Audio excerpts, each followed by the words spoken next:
gap, you can work with your ex or ex mo nga ba siya si Si Edward. Edward. Parang comfortable, very Okay. Ex mo ba siya? Simula po nung natapos yung love team namin, we became friends pa rin naman po. Wala naman kaming parang mabigat na Pero at first, di ba, parang may something na... secret.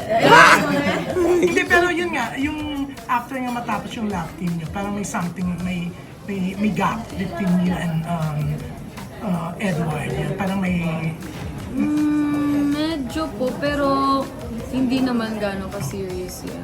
Pero Mga ngayon, bata pa rin, mga bata din po kasi so kami. ngayon, mas okay kayo to work together. Ay, oo naman po. Kahit simula nung hindi na kami naging love team. Pero may mga fans pa rin kayo na umaasa.